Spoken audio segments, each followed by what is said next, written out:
Hello everyone, last class में हमने बात की थी जीएसटी किसके ऊपर चार्ज्ड होगा। जीएसटी लगेगा सप्लाई, किसकी सप्लाई? गुड्स, सर्विसेज और बोथ। तो आज की हम क्लास में बात करेंगे दो इंपॉर्टेंट टर्म्स के बारे में। नंबर वन इज गुड्स में क्या क्या इंक्लूड होगा और गुड्स के अंदर क्या क्या इंक्लूड नहीं होगा, और ये गुड्स की डेफिनेशन बहुत इंपॉर्टेंट है। सर क्यों? क्योंकि जीएसटी गुड्स के ऊपर ही लगता है। जीएसटी सप्लाई करने पर लगेगा, लेकिन किसकी सप्लाई? गुड्स या सर्विसेज या बोथ। इसका मतलब यदि सप्लाई है लेकिन गुड्स में नहीं आता, सर्विसेज में नहीं आता, तो जीएसटी नहीं लगेगा। तो इसका मतलब हमारे लिए जानना बहुत जरूरी हो जाता है कि गुड्स के अंदर क्या क्या इंक्लूड होता है और सर्विसेज में भी क्या क्या इंक्लूड होता है और क्या क्या इंक्लूड नहीं होता। तो now we come to goods as per section 2 clause 52। Goods means any kind of movable properties. इसका मतलब ये हुआ कि जो इमूवेबल प्रॉपर्टीज है वो गुड्स नहीं है। जो इमूवेबल प्रॉपर्टीज है, जो बिल्डिंग है, जो लैंड है, वो गुड्स के अंदर कवर्ड नहीं होगी, क्योंकि goods means any kind of movable properties. May be laptop, may be TV, may be mobile या एनी अदर प्रोडक्ट जो भी मूवेबल है। तो जितनी भी मूवेबल प्रॉपर्टीज है, जितनी भी मूवेबल आइटम्स हैं, वो सारे मूवेबल आइटम्स, मतलब लॉ मेकर ये बोलते हैं कि हम पर्टिकुलर एक प्रोडक्ट का नाम नहीं ले रहे कि projector, laptop, TV, AC, furniture, computer, cloth, जो भी मूवेबल प्रॉपर्टीज हैं, जितने भी मूवेबल आइटम्स हैं, वो सारे मूवेबल आइटम्स गुड्स के अंदर इंक्लूड किए जाएंगे, but does not include, include नहीं करेगा। क्या इंक्लूड नहीं करेगा? Number one is a money. Money मतलब पैसा। आपने बैंक में पैसा जमा कराया, तो जो भी ट्रांजैक्शंस मनी की है, जो भी मनी है, आपने बैंक में पैसा जमा कराया या आपने किसी को लोन दिया, जो भी इंटरेस्ट वाला जो फैक्टर है वो गुड्स नहीं माना जाएगा। Money is not a goods. और जो सिक्योरिटीज है, सर सिक्योरिटीज का मतलब क्या हुआ? May be shares, may be debentures, may be bonds, mutual fund की यूनिट्स एक्सेट्रास। ये क्या है? ये गुड्स नहीं है। इसका मतलब यदि मैं रिलायंस कंपनी के शेयर्स यदि बेचता हूं, इसके ऊपर जीएसटी नहीं लगेगा। मैंने किसी म्यूचुअल फंड की कोई यूनिट सेल की तो उसके ऊपर जीएसटी नहीं लगेगा, क्योंकि ये गुड्स नहीं है। ये गुड्स नहीं है। Very good. Shares, debentures, bonds, units, ये गुड्स की डेफिनेशन के अंदर कवर्ड नहीं होती। जो भी मूवेबल प्रॉपर्टीज है, जो भी मूवेबल प्रॉपर्टीज है, जितने भी मूवेबल आइटम्स हैं, वो सब गुड्स के अंदर इंक्लूड है, लेकिन मनी इंक्लूड नहीं करता। मनी गुड्स नहीं माना जाएगा। और जो भी सिक्योरिटीज है, ये क्या हुआ? मनी। मनी गुड्स नहीं है। ये जो भी सिक्योरिटीज है, शेयर सर्टिफिकेट है, डिवेंचर सर्टिफिकेट है, बॉन्ड्स है, जेम्स बॉन्ड की बात नहीं कर रहा हूं, बॉन्ड की बात कर रहा हूं, डेप्ट, और ये जो भी यूनिट्स हैं, ये गुड्स नहीं है। और जब ये गुड्स नहीं है तो इनके ऊपर भी जीएसटी नहीं लगता। बट इंक्लूडिंग, दो पॉइंट है, बट इंक्लूडिंग, दो पॉइंट है। पहला पॉइंट, एक्शनेबल क्लेम। क्या बेटा? Actionable claims. सर क्या होता है ये एक्शनेबल क्लेम? जो गुड्स की डेफिनेशन के अंदर इंक्लूड है, unsecured dept, dept, right to claim, loan देना नहीं, जो आपने पैसा दिया वो तो ट्रांजैक्शन मनी है। मैंने लोन दिया बी को, तो मेरे पास राइट है कि मैं मनी रिकवर कर सकता हूं। तो मैंने ये राइट जब किसी और पर्सन को ट्रांसफर किया तो उसे बोलते हैं actionable claims. right to recover the amount given to the another person. Promissory note, bills of exchange, lottery, betting, gambling, ये सब क्या है? Examples of actionable claim. ये एक्शनेबल क्लेम गुड्स की डेफिनेशन के अंदर इंक्लूड किया गया है. वैसे हमें आगे बात करनी है इस बारे में, लेकिन थोड़ा सा मैं हिंट दे देता हूं कि लॉ मेकर ने थोड़ा सा वाइडर टर्म यूज कर लिया, क्योंकि अभी ये बोल रहे हैं कि एक्शनेबल क्लेम गुड्स में आएगा, लेकिन आगे बोलेंगे गुड्स तो होगा लेकिन ये सप्लाई नहीं माना जाएगा कुछ पॉइंट को छोड़ के. फिर गुड्स की डेफिनेशन में इंक्लूड करके क्या फायदा, इस बारे में हम आगे बात करेंगे जब हम सप्लाई की डेफिनेशन भी देखेंगे. फिलहाल हम क्या देख रहे हैं? गुड्स की डेफिनेशन. तो गुड्स की डेफिनेशन में क्या याद रखना है? इंक्लूडिंग. पहला पॉइंट क्या हुआ बेटा? Actionable claims. लोन किसी होने दिया रिकवर करने का जो राइट होता है, क्लेम करने का जो राइट होता है, that is the actionable claim. Promissory note, bills of exchange, lottery, batting, gambling, ये क्या है? ये एक्शनेबल क्लेम्स है. ये गुड्स की डेफिनेशन के अंदर इंक्लूड किए जाते हैं. सेकंड पॉइंट ये क्या है? This is the example of lottery. समझ में आ रही बात? से बिल्कुल समझ में आ रही है. Now we come to the point number 2. और क्या इंक्लूड करता है और क्या गुड्स में आएगा? Growing crops, grass and things attached to forming the part of the land. This is a wheat attached with the land. तो this is a immovable property. लेकिन कोई खेत है, मैंने बोला कि मैं गेहूं आपसे परचेज करूंगा, लेकिन उससे पहले आपको क्या करना पड़ेगा? मैं गेहूं खरीदूंगा, ओनली व्हीट परचेज करूंगा. ये जो लैंड है ये मुझे लैंड नहीं चाहिए, मुझे ओनली व्हीट चाहिए और I will pay you 35,000 rupees. तो क्या मैंने लैंड परचेज की? मैंने लैंड की बात ही नहीं की. मैंने बोला कि जितना आपका गेहूं है वो मेरे को दे दो. तो इसका मतलब ये हुआ कि जब वो मेरे को गेहूं देगा, जब वो मेरे को व्हीट देगा, तो उससे पहले उसको क्या करना पड़ेगा? सेपरेट करना पड़ेगा. मैंने लैंड के साथ नहीं लिया. यदि जमीन के साथ यदि आपका गेहूं आ गया तब तो जमीन आई ना, लेकिन मैंने बोला जमीन से अलग करके. क्या बेटा? जमीन से अलग करके मुझे सिर्फ गेहूं चाहिए. तो इसका मतलब आपने क्या परचेज किया? आपने जमीन नहीं खरीदी, आपने लैंड परचेज नहीं की. क्या खरीदा? That is a crops. तो ये क्या है? Movable property. ये गुड्स में इंक्लूड होगा.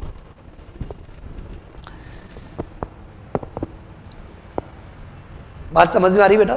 यदि कोई लैंड है जिसके ऊपर कोई पेड़ लगा हुआ है और आपने यदि लैंड को यदि परचेज किया, लैंड के साथ वो ट्री भी आ गया, तो आपने लैंड परचेज की, that is a immovable property. लेकिन यदि आपने बोला कि वो ग्रास अलग कर दो, वो व्हीट अलग कर दो, ये मस्टर्ड अलग कर दो, सरसों अलग कर दो, लेकिन दिस इज अ लैंड. यहां पे आपने जमीन की बात की या जमीन के साथ ग्रास की यदि आपने बात की बिना सेपरेट किए, तब तो वो इमूवेबल प्रॉपर्टी है. तो जो मैं थर्ड एग्जांपल यहां पे जो मैंने लिया अभी, दैट इज अ लैंड, वो तो इमूवेबल प्रॉपर्टीज है. लेकिन यदि आपने सप्लाई करने से पहले यदि आपने बोला कि जो व्हीट है या जो मस्टर्ड है, ये जो सरसों है, वो सेपरेट कर दी जाएगी, वो सेग्रीगेट कर दी जाएगी, तो आपने क्या खरीदा है? मस्टर्ड, सरसों. क्या खरीदा है? व्हीट, गेहूं. तो मूवेबल प्रॉपर्टीज है. तो पॉइंट नंबर 2 क्या बोलता है कि गुड्स के अंदर क्या इंक्लूड किया जाएगा? जल्दी बताओ. Growing crops, grass and things attached to and forming the part of land. The important thing is that क्या? Agreed to be severed before the supply, बेचने से पहले या at the time of supply. मतलब ये कि जब फार्मर बायर के साथ एग्रीमेंट कर रहा है तो बेचते टाइम या बेचने से पहले बोलता है कि ये ओनली क्रॉप्स अलग है जो आपको देना है, मैं आपको जमीन नहीं दे रहा हूं, मैं आपको लैंड नहीं दे रहा हूं। तो आपने क्या खरीदा, क्या बेचा, क्रॉप्स, ग्रास, थिंग्स। माना कि वो जमीन से लगी हुई थी, लेकिन बेचने से पहले या बेचते टाइम वो सेपरेट कर दी गई, वो सेग्रीगेट कर दी गई। तो ऐसी ग्रोइंग क्रॉप्स जो लैंड के साथ अटैच्ड है वो क्या मानी जाएगी, गुड्स की डेफिनेशन के अंदर इंक्लूड होगी। मतलब जो growing crops, grass and things जो अलग से, जो लैंड के साथ अटैच नहीं है, वो तो वैसे भी मूवेबल प्रॉपर्टीज हैं। लेकिन जो ग्रोइंग क्रॉप्स, ग्रास और थिंग्स जो लैंड के साथ अटैच्ड है, क्या बेटा, जो जमीन के साथ अटैच्ड है, वो भी गुड्स की डेफिनेशन में इंक्लूड होगा if severed or agreed to be severed before supply or at the time of supply. तो ये हमने समझा कि गुड्स की डेफिनेशन में क्या क्या इंक्लूड होगा। गुड्स में इंक्लूड होगा जितनी भी मूवेबल प्रॉपर्टीज है, including actionable claims and growing crops. लेकिन इंक्लूड नहीं करता दो आइटम, बोलो मेरे साथ, दो आइटम इंक्लूड नहीं करता। क्या, number 1 money and second securities. Securities, very good, ये गुड्स नहीं माने जाएंगे। हो सकता है गुड्स नहीं हो तब भी जीएसटी लग जाए, क्योंकि सर्विसेज के ऊपर भी तो जीएसटी लगता है। तो आपके लिए ये भी जानना बहुत जरूरी है। और आज की क्लास में हम बात करेंगे कि सर्विसेज में क्या क्या इंक्लूड होगा और क्या इंक्लूड नहीं होगा। तो now we come to the services. Service means anything, कुछ भी, जो भी आप काम कर रहे हो, तो जो भी आपने काम किया, जो भी आपने कोई एक्ट किया, वो सारी एक्टिविटीज, वो एनीथिंग, कुछ भी सर्विसेज है। तो इन्होंने सर्विस के अंदर ज्यादा फोकस इस बात पे नहीं किया कि क्या इंक्लूड होगा। जो भी आप काम करके दे रहे हो, जो भी आप एक्टिविटीज कर रहे हो, वो सारी एक्टिविटीज, वो सारे एक्ट, वो एनीथिंग, सब सर्विसेज हैं। लेकिन क्या इंक्लूड नहीं करता, 3 गुड्स है, गुड सर्विसेज नहीं है। तो हमारे services is a services not a goods. तो सर्विस मींस कोई भी एक्टिविटी, कुछ भी आप करके दो। इन्होंने बिल्कुल ओपनली छोड़ दिया, तो इन्होंने बोला गुड्स सर्विसेज में नहीं आएगा, गुड्स अलग है, सर्विसेज अलग है। तो सर्विस के अंदर गुड्स इंक्लूड नहीं होगा, मनी भी इंक्लूड नहीं होगी और सिक्योरिटीज भी इंक्लूड नहीं होगी। तो इसका मतलब ये भी बोल सकते हैं कि मनी और सिक्योरिटीज ना ही गुड्स है और ना ही सर्विसेज है। तो मनी और सिक्योरिटीज, शेयर्स, डिबेंचर्स, ये गुड्स की डेफिनेशन में भी नहीं आते, सर्विसेज की डेफिनेशन में भी नहीं आते। तो इसका मतलब इनके ऊपर जीएसटी नहीं लगता। किनके ऊपर, जो भी मनी की ट्रांजैक्शंस हैं और जो भी आपका सिक्योरिटीज का परचेज और सेल है, इनके ऊपर जीएसटी नहीं लगेगा। ये जीएसटी की दुनिया से बाहर है, क्योंकि ये मनी और सिक्योरिटीज दोनों ही गुड्स भी नहीं है और सर्विसेज भी नहीं है। मजा आ गया। तो ये हमने देखा कि क्या इंक्लूड नहीं करता, लेकिन अभी पूरा गेम खत्म नहीं हुआ। सर्विस की डेफिनेशन में दिया है बट इंक्लूडिंग, क्या इंक्लूड करता है, एक्टिविटीज। जो भी ट्रांजैक्शंस मनी की है, जो भी ट्रांजैक्शंस मनी की है, जो भी डिपॉजिट और लोन से, वो सर्विसेज नहीं है, क्योंकि मनी की ट्रांजैक्शन सर्विसेज नहीं मानी जाती। लेकिन activities relating to use of money, activities relating to use of money or conversion from the one form, from the one currency, from the one denomination to the another form, to the another denomination, to the another currency for which a separate consideration is charged, ये service में आएगा। Sir किया example के साथ बात करते हैं। कौन है ये, सप्लायर, ये रेसिपिएंट मिस्टर बी। तो दो लोग हैं, मिस्टर ए और मिस्टर बी। ध्यान से देखना बेटा, ऐसा तुम्हारे साथ भी कभी प्रॉब्लम हुआ होगा, जब मार्केट जाते हो तो मिस्टर बी के पास 2000 रुपीज का अमाउंट है, सप्लायर रेसिपिएंट में मत जाओ, नॉर्मल जाओ, मिस्टर बी के पास 2000 रुपये का अमाउंट है, मिस्टर बी के पास 2000 रुपीज का अमाउंट है। तो मिस्टर बी ने बोला कि 2000 रुपया मेरे पास पड़ा है, लेकिन I need a 1 coin, 1 rupees के कॉइन मेरे को चाहिए 15-20, लेकिन मुझे कॉइन चाहिए, मेरे पास 2000 रुपये का अमाउंट है। तो मिस्टर बी ने 2000 रुपीज मिस्टर ए को दिया और मिस्टर ए ने इस 2000 रुपीज के बदले 1 रुपीज के 1990 कॉइन्स मिस्टर बी को दिए। तुम्हें लग रहा होगा सर आपको मैथमेटिक्स नहीं आती। जब मिस्टर बी ने 2000 रुपया दिया था, जब मिस्टर बी ने 2000 रुपये दिया तो इस 2000 के बदले मिस्टर ए को क्या देना था, 2000 कॉइन्स देना था 1 रुपीज का, लेकिन मिस्टर ए ने 1990 कॉइन्स 1 रुपीज के दिए। मिस्टर बी ने बोला कोई प्रॉब्लम नहीं है भैया, एक एक कॉइन दे रहा है 1990, वो बोलता है 10 रुपए तो कमाने दो। तो इसका मतलब उसके लिए उसने अलग से क्या लिया, मेहनताना पैसा लिया, कंसिडरेशन ली, समथिंग रिटर्न। क्या ये सर्विसेज है? ये जो कन्वर्जन है from the one form to another form, ये जो कन्वर्जन है from the one form to another form. आपके पास जो पैसा पड़ा था वो 2000 रुपया था, और 2000 रुपए के बदले यदि आपने 1 रुपीज के 2000 कॉइन्स यदि किए होते तो कन्वर्जन तो होता from the one form to another form. लेकिन there is a very important point, services के लिए जरूरी है कि कंसिडरेशन आपने चार्ज किया हो।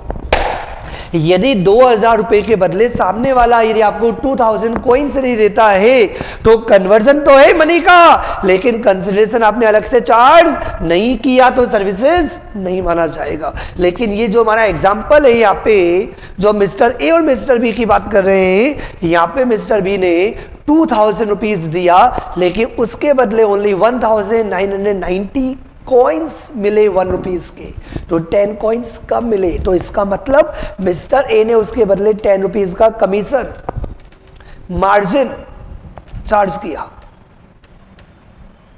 ये सर्विसेज है। यदि मेरे पास डॉलर है, मैंने कोई माल बेचा अमेरिका के अंदर तो मेरा पाउंड, मेरे पास डॉलर के अंदर पैसा आया। मैंने यूके के अंदर माल बेचा तो मेरा पाउंड के अंदर पैसा आया। तो यदि मैं पाउंड, डॉलर, जापानीज येन मतलब फॉरेन करेंसीज को यदि रुपीज में यदि कन्वर्ट करता हूं तो बैंक वाला मेरे से कमीशन तो लेगा ही। तो इसका मतलब ये हुआ कि वो भी मनी है। तो dollar is a one denomination, one currency. तो यदि एक करेंसी से दूसरी करेंसी में, क्या बेटा, यदि एक करेंसी से दूसरी करेंसी में यदि आप मनी को यदि कन्वर्ट करते हो तो यदि कोई भी मनी का यदि कन्वर्जन किया जाता है, क्या बेटा, यदि कोई भी मनी का कन्वर्जन किया जाता है from the one form, one denomination या one currency to another form, another denomination और अनदर करेंसी, लेकिन वो कन्वर्जन, बोलो मेरे साथ, वो कन्वर्जन सर्विसेज तभी माना जाएगा यदि सेपरेट कंसिडरेशन इज चार्ज्ड। समझ में आया बेटा? इसका मतलब ये हुआ कि जो मनी की जो ट्रांजैक्शंस है वो सर्विसेज नहीं मानी जाती। मनी की ट्रांजैक्शन गुड्स तो है ही नहीं और मनी की ट्रांजैक्शन सर्विसेज भी नहीं है। लेकिन जो मनी का जो कन्वर्जन है, बोलो मेरे साथ, मनी का जो कन्वर्जन है, तो यदि जो कन्वर्जन किया जाता है उसके लिए यदि कोई सेपरेट चार्ज यदि किया जाता है तो वो सर्विसेज माना जाएगा। क्लियर?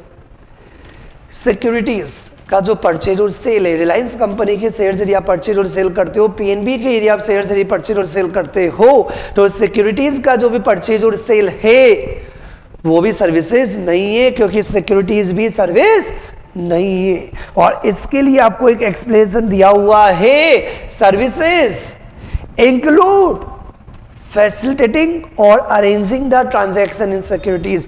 मतलब जो सिक्योरिटीज की जो ट्रांजैक्शन है, म्यूचुअल फंड के जो यूनिट्स को आप परचेज और सेल करते हो, डिबेंचर यदि आप परचेज और सेल करते हो, बॉन्ड यदि आप परचेज और सेल करते हो,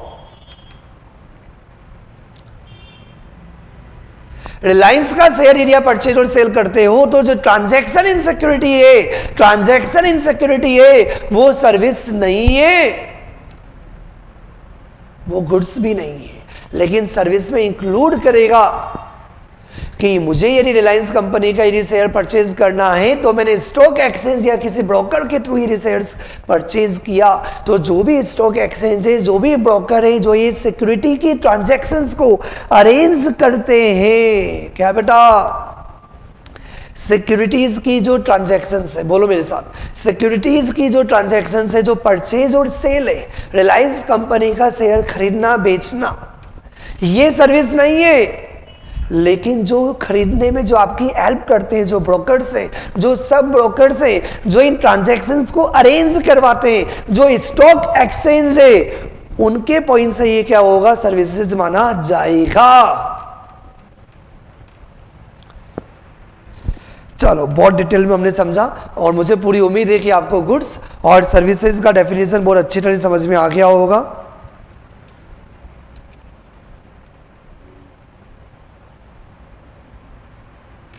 okay, by two all of you. Next class के अंदर हम डिटेल में डिस्कस करेंगे अबाउट सप्लाई में क्या इंक्लूड होगा और सप्लाई में क्या इंक्लूड नहीं होगा।